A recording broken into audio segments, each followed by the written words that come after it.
wedding photographers, when should you buy more photography equipment?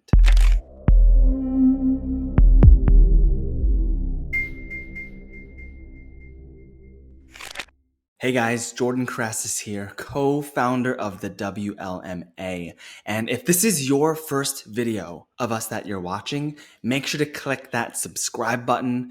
Every single week, 1 or 2 times a week, we're posting a ton of content to help you scale your wedding photography and videography businesses. Because here at the WLMA, we're a team of 6-figure wedding photographers. We have almost 1,000 students worldwide, and we've helped a ton of them scale to the 6 figures. So make sure to click that subscribe button. You don't want to miss our weekly content. Now, when should you get more camera equipment? This is a question I often hear. And if I'm not hearing it, I'm often seeing photographers doing and prioritizing the wrong thing. Because many photographers think that to get more clients or to get more high-paying clients, they think they always need to be updating their gear. They always think that they need the most expensive, the highest technology gear that is out there. But that is so far from the truth. So in this video, I'm gonna break down the bare minimum equipment you need to actually be a successful and financially thriving wedding photographer or photographer. The bare minimum you can work with to still create great work. And I'll briefly talk about 2 types of situations. Number 1, if you're just a hobbyist,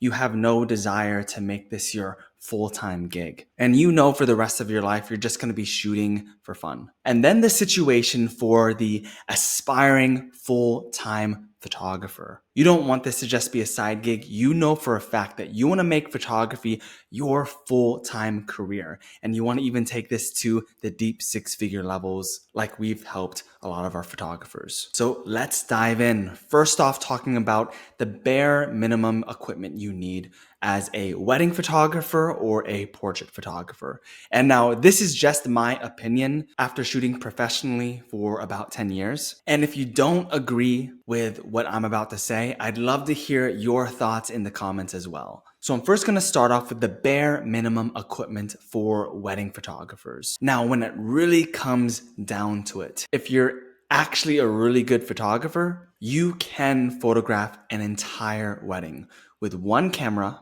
and 1 or 2 lenses. If it were me, I would be working with one camera, a 35mm and an 85mm. Or you could replace that 85mm with a 70-200 as well. And obviously a strobe or 2 if you do a lot of off-camera flash work or just for lighting up the reception. If you're a wedding photojournalist like me, shooting with one camera and switching off between lenses can be very difficult. So another bare minimum option you could do is 2 camera bodies, one with a 35mm, one with an 85mm, and strobes for those cameras. Even though I have a lot more equipment, 95% of my weddings I can purely do with just that setup. I like to work as minimalist as possible. But if you were to choose just one camera and one lens, as a wedding photographer, if you're more of a photojournalist, I would choose that one camera with maybe a 24-70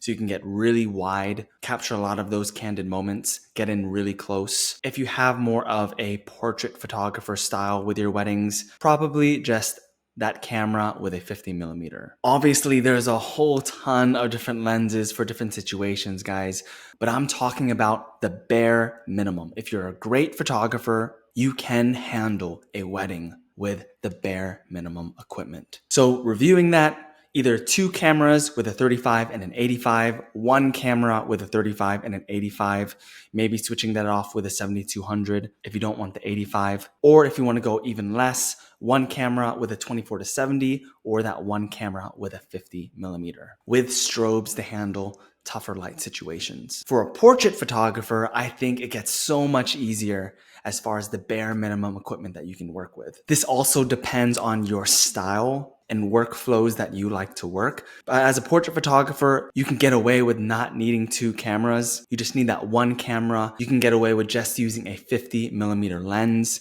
If you want 2 lenses, if you like to work both wide and narrow, a 35 and an 85. And if you do a lot of off-camera flash, obviously the strobes you would need for those situations. And that is the bare minimum you can get away as a portrait photographer. If you are good, you will not need more than that, if we're talking about a bare minimum situation. So now that we have a feel of what you should be able to work with in a bare minimum situation as a professional wedding photographer or portrait photographer, when should you get more camera equipment? And there are two separate situations, whether if you just want to stay a hobbyist or whether if you actually want to take this seriously, build a six-figure business, etc. Now, if you're just a hobbyist, you have another job that you absolutely love, you don't care to leave it, and you just want to do photography for fun on the side, get whatever camera you want that is within your budget. Because as a hobbyist, you don't need to build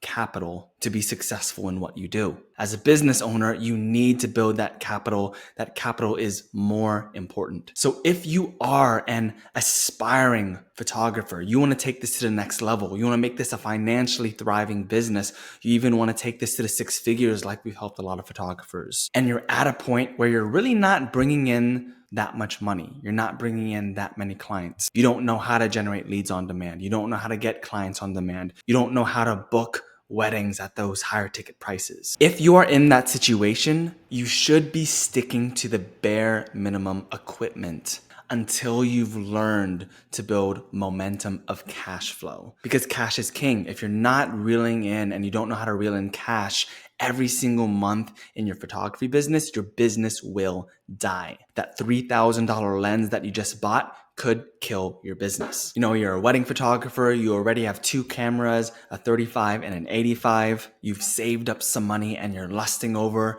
this lens that is maybe a 24 millimeter that costs maybe $2,000 to $3,000. Buying that lens could actually be a huge mistake because you actually don't really need it. I see photographers all the time. They end up in this cycle of spending every dollar they have on the newest equipment to the point where they can barely pay rent and they never actually learn how to break through their financial plateau in their business. All their money is spent invested on equipment that they don't need and not on their knowledge. And the true dilemma here rests in short-term gratification versus long-term gratification. I'm not saying this is you, but most photographers I see would rather buy that $3,000 lens that they don't really need now and struggle in their business for the rest of their life versus waiting. Instead of spending that money on a lens they don't need and won't actually bring them profit,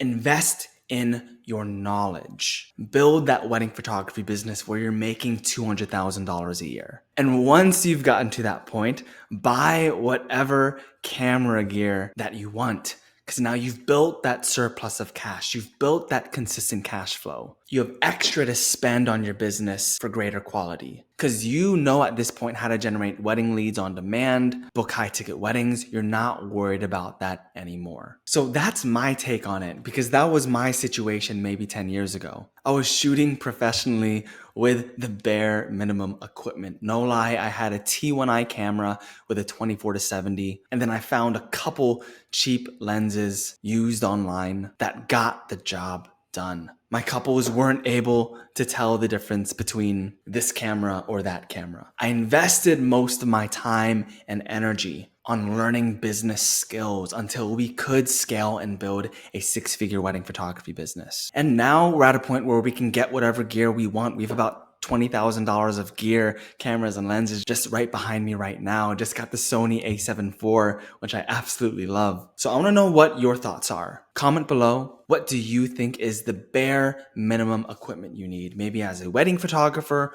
or a portrait photographer? And if you really want to learn how to build a six-figure wedding photography or filmmaking business, go ahead and check the caption of this video below. We have a ton of free resources that can teach you how to scale your wedding photography or videography business.